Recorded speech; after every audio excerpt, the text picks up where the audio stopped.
Olá a todos os heróis que estão lutando contra a Covid-19.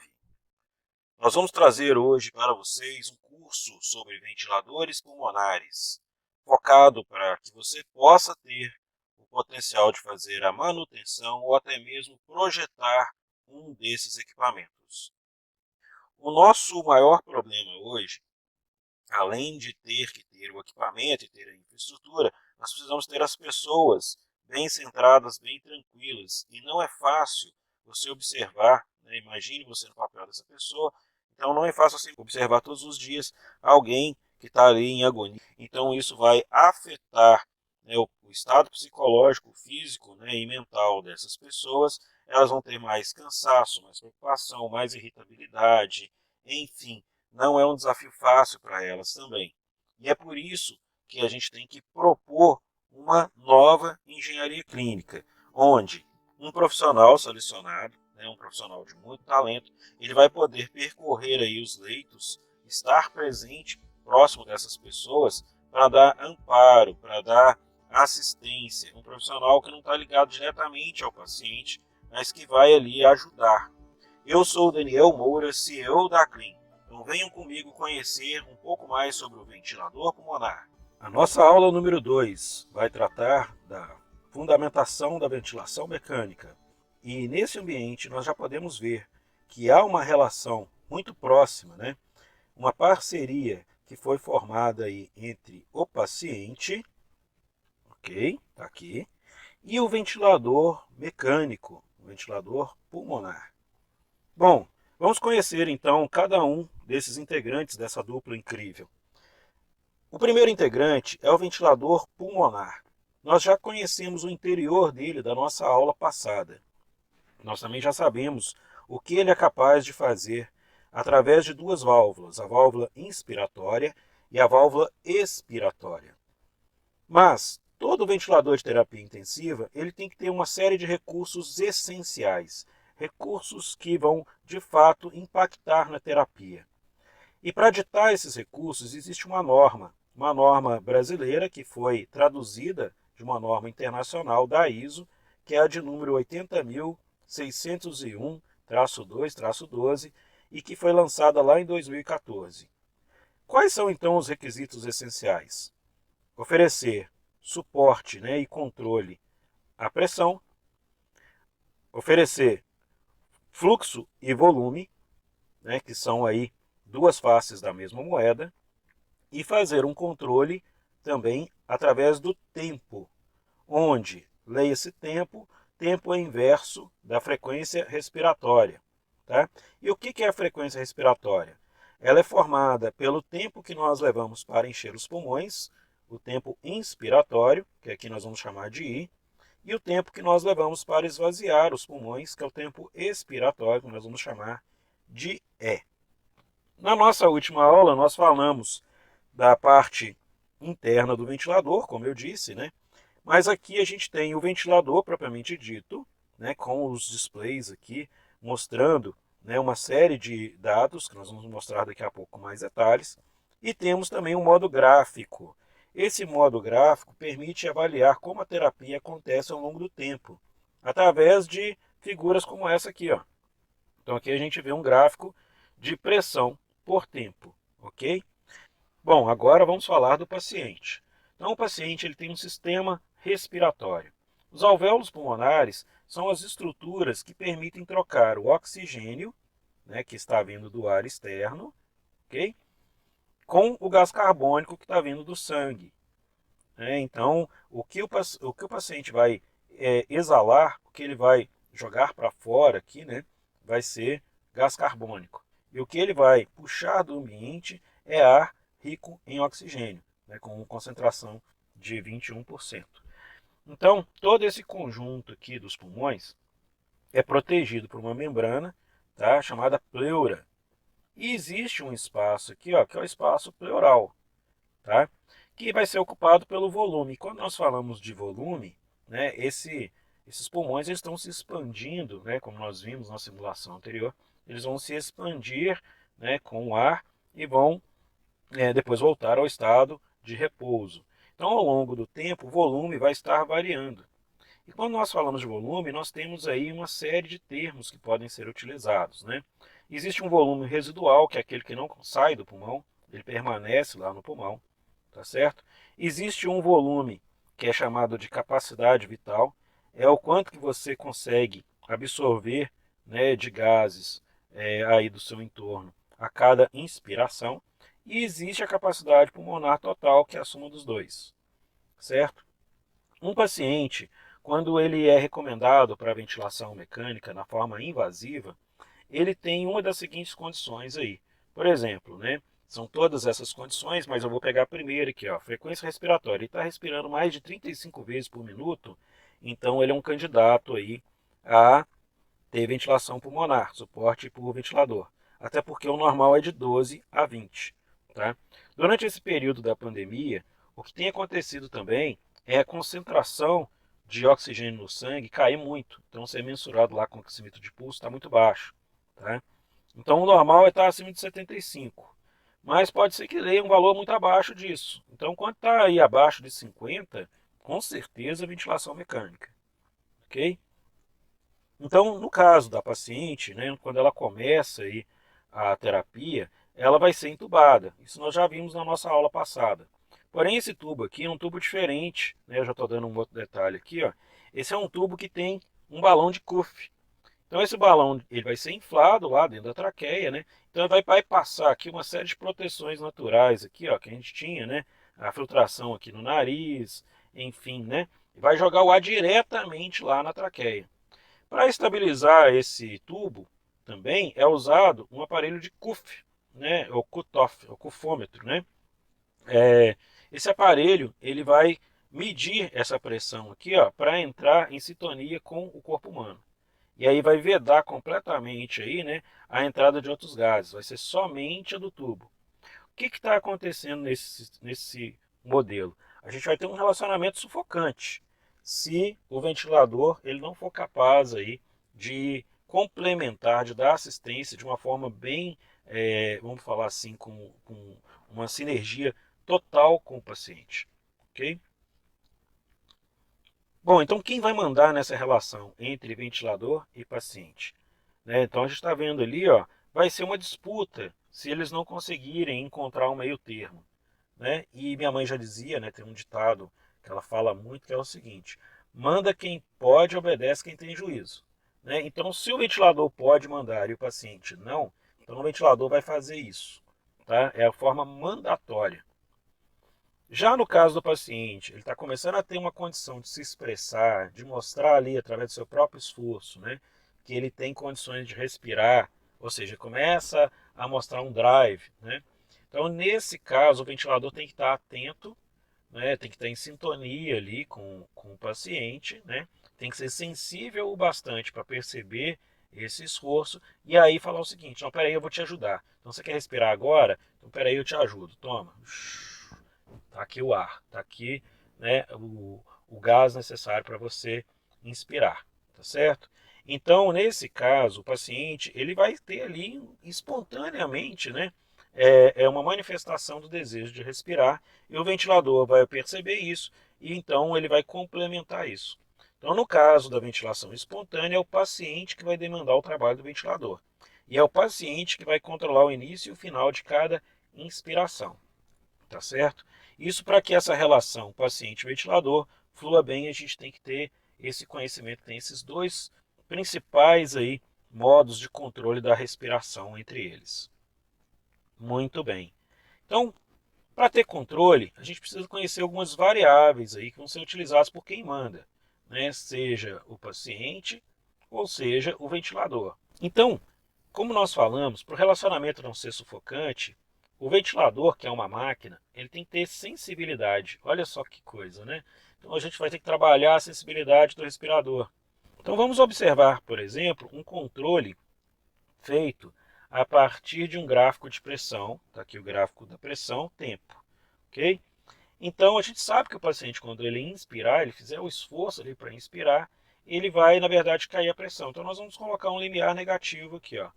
Se a pressão cair abaixo daquele limiar, o ventilador entendeu que o paciente quer respirar e aí ele vai e complementa essa respiração aqui, ó. certo? Se o ventilador não entender, ou seja, ficou ali, não atingiu o limiar, né? Ou atingiu, mas não foi suficiente para passar dele, então o que vai acontecer? O paciente vai respirar sozinho. O ventilador, para ele, é como se não tivesse acontecido nada. Foi um ruído, né? E depois de um tempo, o ventilador vai fazer sozinho lá, vai disparar por vontade dele, ventilador, né? Porque deu tempo, né? Ele vai disparar ali uma inspiração, né? E uma expiração, e depois ele vai monitorar o paciente de novo. Enquanto o paciente não for capaz de ultrapassar o limiar, né? Então vai continuar sendo feito de uma forma espontânea a respiração dele, até que o tempo aconteça e vai ter uma fase mandatória do ventilador. Vamos demonstrar isso observando então a frequência que foi setada no ventilador e a frequência que está sendo monitorada do paciente. Aqui nós temos 10 e está sendo monitorado é 10. Agora, observando diretamente no modelo de pulmão, nós podemos ver que o paciente não está tendo nenhum esforço respiratório, está setado para 0. A frequência respiratória, contudo, está em 13. Então vamos voltar e verificar que a sensibilidade está em 2 centímetros de H2O. Então vamos aumentar ali para 1. O esforço ainda não aconteceu, apareceu agora. Entretanto, voltando aqui no ventilador, não teve mudança nenhuma na frequência, porque o ventilador não está detectando o esforço do paciente. Então voltamos, aumentamos agora para 3.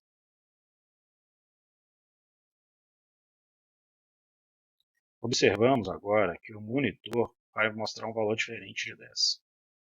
Ali, está mostrando em torno de 12, 13, finalmente, que é o que nós programamos no simulador. Indo até a tela gráfica, podemos ver que é possível reter o nome e dados do paciente. E aqui nós podemos ver, por fim, o gráfico de pressão-fluxo, onde nós temos ali o momento que o paciente faz o esforço respiratório. E nesse ponto a gente consegue ver como o equipamento trabalha.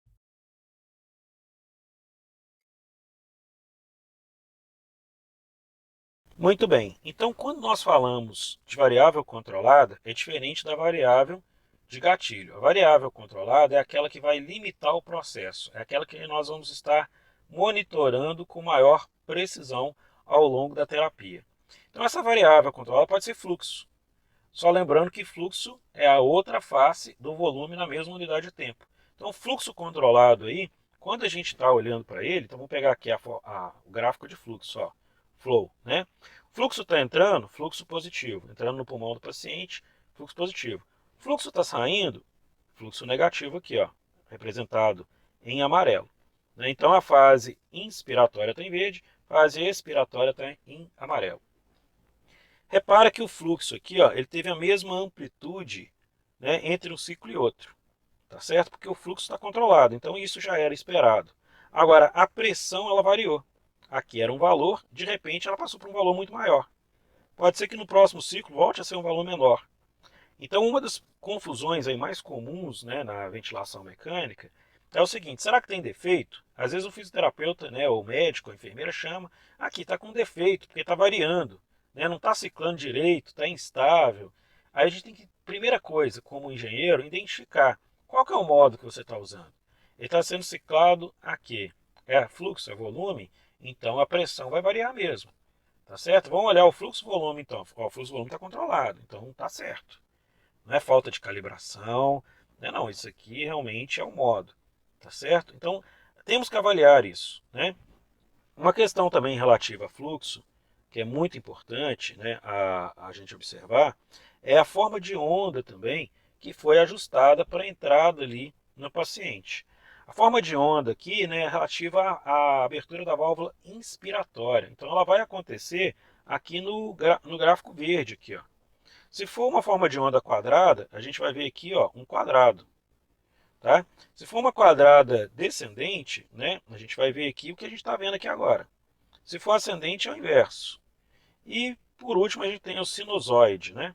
Então, Então são modos aí de controlar a entrada de ar, né, como que o ar está entrando no paciente, e cada um desses modos tem uma indicação de acordo com o estado do paciente. E pressão controlada? Quando a pressão é controlada, então a parte de cima, que é o gráfico de pressão, ele vai sempre alcançar o mesmo limite aqui, ó, com pouca variação, ou nenhuma variação. Porém, o fluxo e o volume vão variar. A gente vai ver a variação do fluxo, né, comparando o ciclo anterior com o próximo ciclo. Bom, e o que, que faz o volume, né, ou a pressão, ou o fluxo variarem ao longo aí da terapia?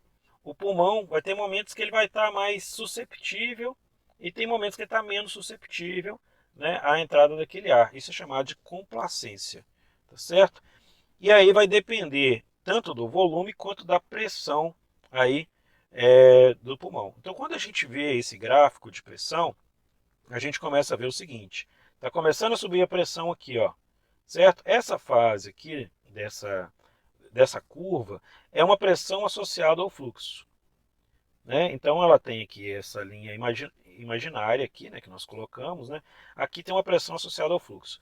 Aqui, depois que alcançou a PIP, nós damos uma pausa inspiratória, a pressão cai, vai para um patamar, né, um platô, certo?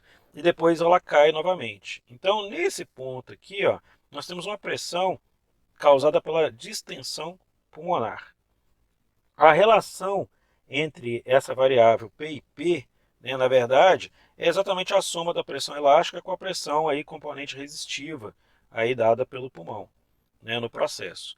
Nós vamos ver isso com mais detalhes quando nós estivermos falando do uso do aplicativo ACleanCheck para calcular complacência e resistência das vias aéreas, tá? Porque o cálculo é feito automaticamente pelo aplicativo. Mas se você quiser fazer o cálculo de forma manual, aqui estão as fórmulas também que são utilizadas.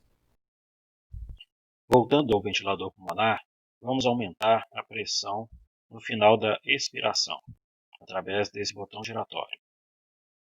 Vamos observar que o valor máximo da pressão API-P vai aumentar em 5 centímetros, assim como nós ajustamos aqui no manômetro digital. Olhando agora na forma gráfica, observamos que a linha de base não está mais sobre o eixo zero e que o esforço ventilatório acontece em cima desse valor que nós ajustamos. Repare que a frequência se mantém a mesma do esforço do paciente. Como se chama isso? Positive End Expiratory Pressure é usado no modo assistido controlado, no modo SINV e no modo PCV. Poxa, mas a gente não viu o SINV e PCV. Calma que a gente vai ver daqui a pouco. Assim como a gente vai ver também o CPAP. O CPAP é, na verdade, a mesma PIP, só que é usada quando o paciente está respirando de forma espontânea. Está aqui, ó. Olha lá, sendo usado de forma espontânea, ok? Já que nós falamos de algumas siglas interessantes, né? Vamos ver aqui um quadro de tudo que a gente vai ver nessa aula. Começando aí daquilo que é mostrado logo no início da terapia, quando o paciente não tem drive.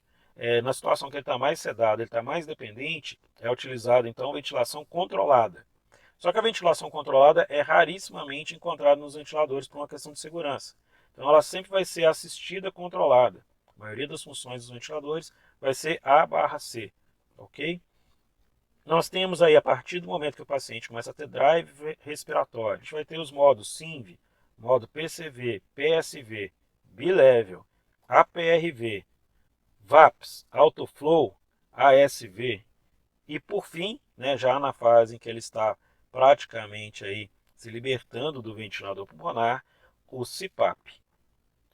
Então, primeiro, o modo assistido controlado. Então, no modo assistido controlado, o paciente ele manifesta ali o esforço, né, para respirar, o ventilador dá assistência.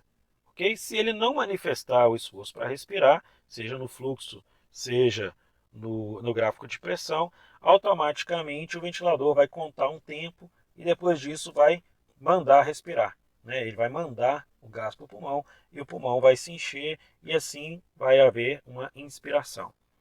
Então, o modo assistido controlado é bom porque se o paciente tiver apneia, né, o ventilador vai fazer essa ventilação de backup. né? Não vai deixar faltar aí oxigênio no sangue do paciente. Com a melhoria do paciente, né, ele começando a manifestar o esforço respiratório, o que vai acontecer? É possível optar por uma ventilação mandatória com sincronia intermitente.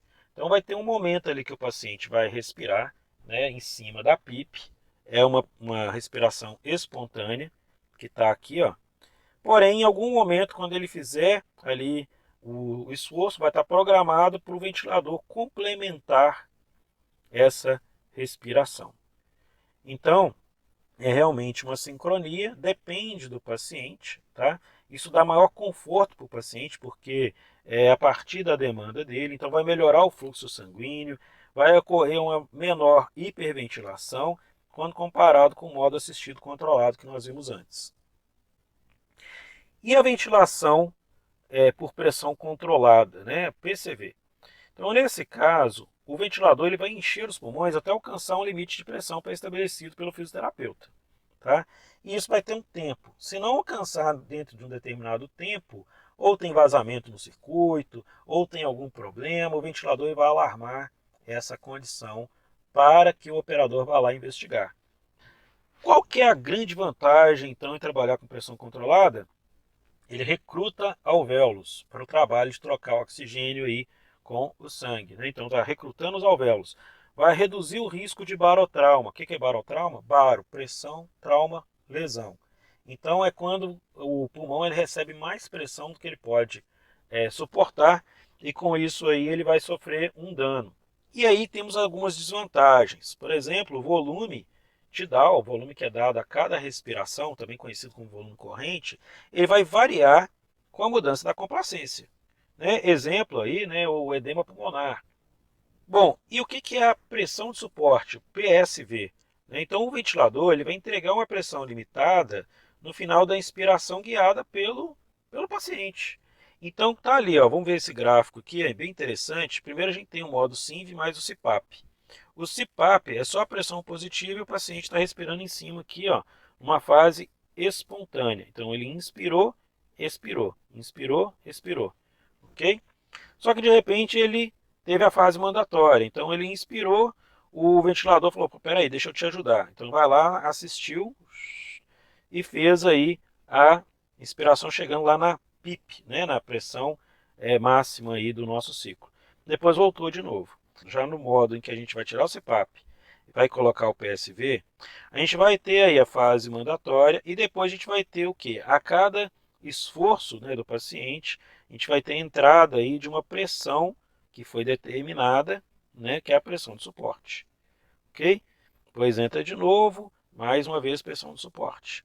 Então, por questões de segurança, quando está operando só com pressão de suporte, é muito importante que o paciente ele tenha drive, né, para poder suportar aí o disparo da inspiração e também suportar o volume adequado aí dos pulmões aí que vai ser dado pela pressão de suporte. Bom, e o que é bilevel? O bilevel, né, também muito conhecido, é quando o ventilador ele entrega dois níveis de pressão no controle de pressão, por exemplo. Né? Então, o paciente ele respira de forma espontânea nos dois níveis de pressão. Para fazer isso, parece que é trivial, mas não é. Para fazer isso, o ventilador pulmonar ele precisa ter uma válvula que vai se adaptar aí às necessidades do paciente. Então, a válvula de exalação ela consegue ter um acionamento ativo para, quando aumentar a pressão, aliviar essa pressão de acordo com o paciente. Comparando com a nossa aula inicial, a nossa aula passada, a gente vê que os primeiros modelos de ventilador pulmonar não tinham válvulas exalatórias, né, capazes de acompanhar esse tipo de autonomia do paciente. Então, isso para a terapia, isso é ruim. Então, quem tem dúvida aí com relação a isso, volta lá na aula 1 e dá uma olhadinha lá no que nós falamos da evolução aí do tratamento do paciente, ok? Muito bem. Também falando aí do bilevel, né, quando o paciente está em dois níveis, é como se a gente estivesse imaginando uma PIP baixa, que a gente vai chamar aqui de PIP L, e uma PIP alta, que a gente está chamando de PIP H. No modo aí que é mandatório, né, Então ele vai trocar isso aqui baseado no tempo. Então chegou no tempo, não tem disparo, ele trocou para a PIP mais alta. Só que aí aqui nesse momento o paciente respirou e estava ajustado uma pressão de suporte, que o valor dessa pressão de suporte é mais alto do que a PIPH, né? Aqui no caso a PIP alta. Então vai acontecer, né, a pressão de suporte aqui, ó, certo? Aí passou a fase da pressão mais alta, que é o da PIPH, e voltou para a PIPL. Aconteceu de novo ali do paciente começar a respirar. O que aconteceu? O ventilador estava ajustado com pressão de suporte, ele foi até a pressão de suporte, que foi programada, fez esse ciclo inspiratório, depois ele fez o ciclo expiratório de novo. Então, o B-Level ele pode trabalhar com ventilação de suporte, né, a pressão de suporte. E o que seria o B-Level com a PRV? Então, no caso do B-Level com a PRV, significa o seguinte: a fase inspiratória, a pressão fica muito mais tempo do que a expiratória. A expiratória, o tempo é curtinho, tá? E fica ali na PIP pouquíssimo tempo, né? É quase como um sopro, ele vai soltar o ar num sopro só e depois vai inspirar de novo e prender o ar, né? O que está acontecendo? Esse prender o ar vai acontecer numa pressão mais baixa, e com pressão mais baixa, o compressor, né, do hospital, a fonte de gases, etc., tem menos trabalho para suprir o ventilador pulmonar, né, tem menos esforço aí. Então o consumo de energia reduz, de energia elétrica inclusive, né, reduz. Nós temos aí uma melhor condição para o paciente respirar, né, porque afinal de contas o pulmão dele não está cheio demais, né. A oxigenação vai acontecer por maior tempo de contato com os alvéolos. Então tem algumas coisas positivas aí. No caso, a gente está vendo que isso pode ser, esse modo de ventilação, ele pode ser imitado com um modo de pressão controlada, né, e com uma PIP bem programada, porém com uma relação IE invertida. Ou seja, mais tempo na inspiração do que é na expiração. Tá? E por questões de segurança, o fisioterapeuta tem que estar atento, porque o tempo prolongado, né, com a fase INS, né, ele vai afetar aí outras estruturas do tórax. Por exemplo, pode afetar débito cardíaco, tá certo? Então, ficar de olho nisso também, orientar, ajudar aí o fisioterapeuta a compreender esse efeito colateral. Agora, é bem interessante o APRV, é bem interessante discutir isso com os fisioterapeutas. O que acontece é que a maioria dos fisioterapeutas eles não tiveram ainda treinamento para entender essa função APRV. Aqui no caso a gente tem o tempo de internação do APRV, ele é dado em mais ou menos 15 dias aí, ó. Já no modo PCV é dado em aproximadamente 21 dias. O comprimento aí, né, a duração do período de paciente entubado é de 18 dias. Já no outro é de 25 dias, né, no controle de pressão comum. E o tempo de estadia numa unidade de terapia intensiva vai variar aí de 23 dias até 30 dias. Então, assim, de forma geral, a gente tem com a PRV 7 dias a menos. É como se a gente tivesse aí uma semana a menos de terapia por paciente.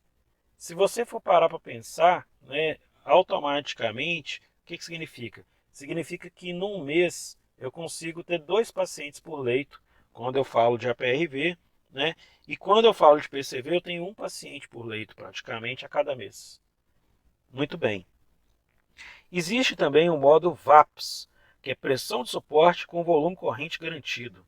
Então esse modo é o seguinte, né? Ele começa com o ventilador fazendo um controle de pressão e depois ele muda rapidamente com o controle de volume dentro do mesmo ciclo. E qual é a vantagem? Né? Ele vai combinar o alto fluxo inicial de uma ventilação a pressão, né, com a ventilação de suporte aí. Então ele pega o melhor dos dois modos, vamos falar assim. Né? E com isso vai melhorar a sincronia do paciente ventilador, vai reduzir o trabalho respiratório e vai manter o volume minuto e o volume corrente constante.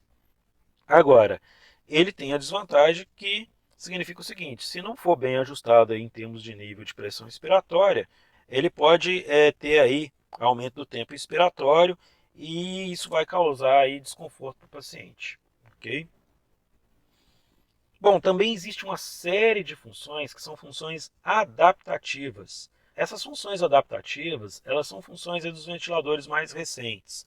Então, Normalmente o ventilador que é mais recente, quando você liga e faz o autoteste ali, né, do circuito e tudo, logo no início ele vai perguntar assim, peso do paciente.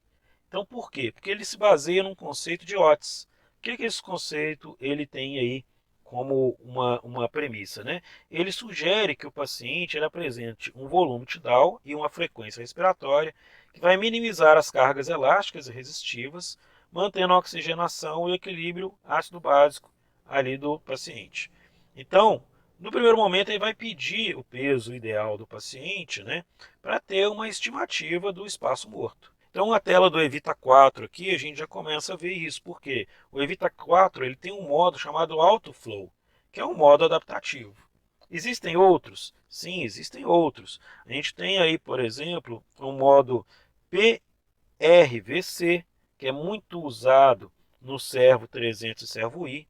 E aqui tem um negócio interessante, tá, gente? Que a gente tem que comentar, que é o seguinte: cada fabricante, ao desenvolver o seu produto, ao criar uma terapia, vamos falar assim, própria, ele meio que patentia isso, né? Ele meio que coloca o nome que ele quer preservar na hora de fazer a sua divulgação comercial.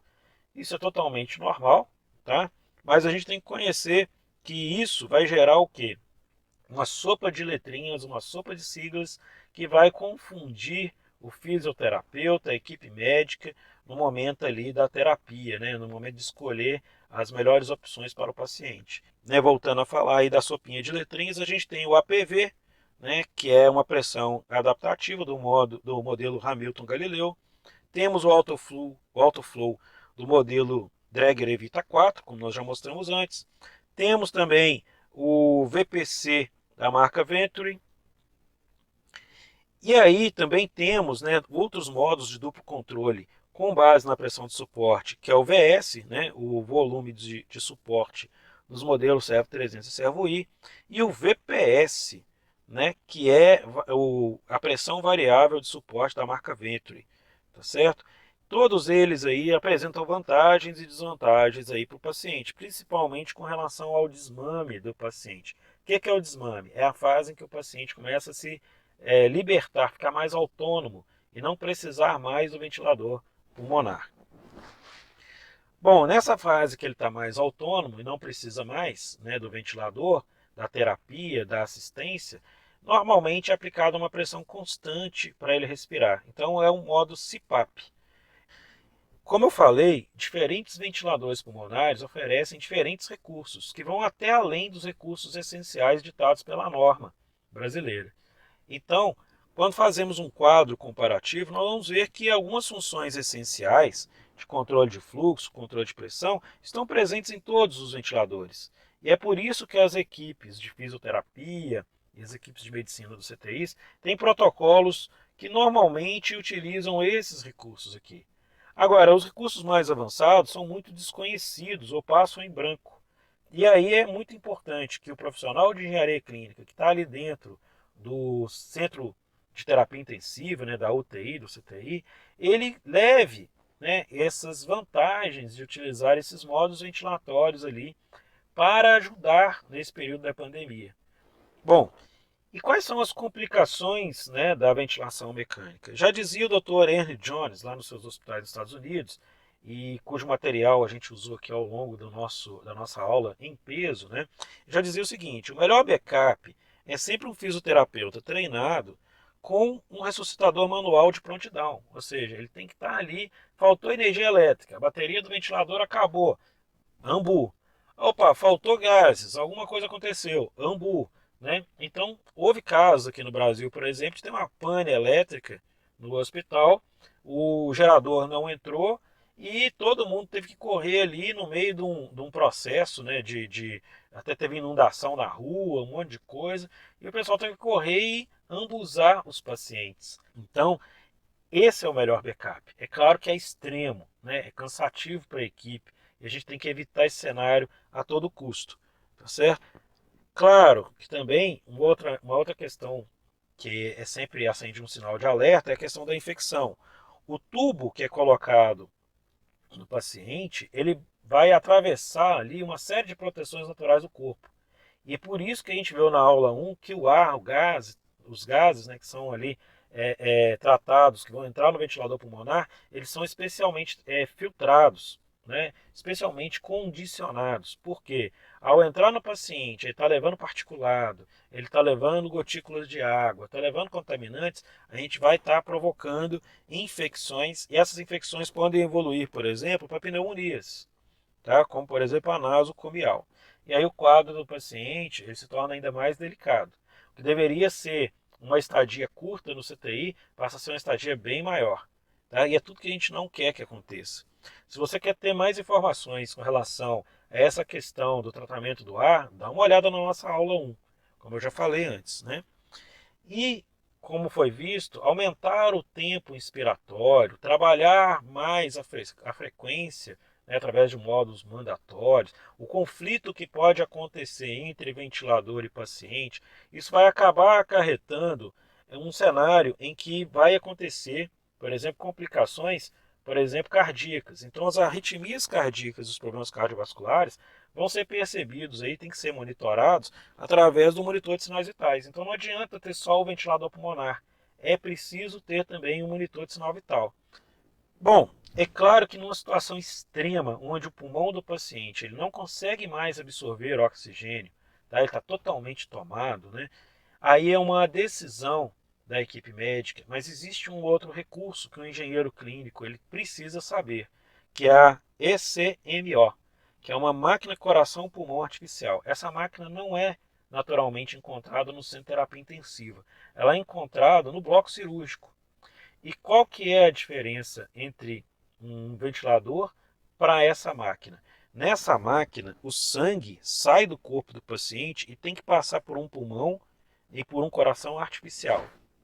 Então é muito mais agressivo, o risco de contaminação é maior para o paciente, enfim.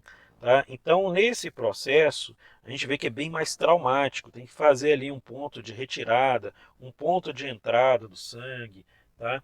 Tem toda uma questão da temperatura do sangue, de anticoagulantes, enfim, não é trivial, é um processo caro para o hospital. Usar essa máquina de forma prolongada com o paciente é bem arriscado. Uma coisa é usar durante um período de 4, 5 horas uma cirurgia. Outra coisa é usar para suporte continuado. Então, na nossa próxima aula, nós vamos falar de engenharia clínica bedside. Então, eu espero você na nossa próxima aula. Espero que você tenha gostado dessa aula. Indique para os seus amigos, assine o nosso canal. Um grande abraço a todos vocês e até a nossa próxima aula.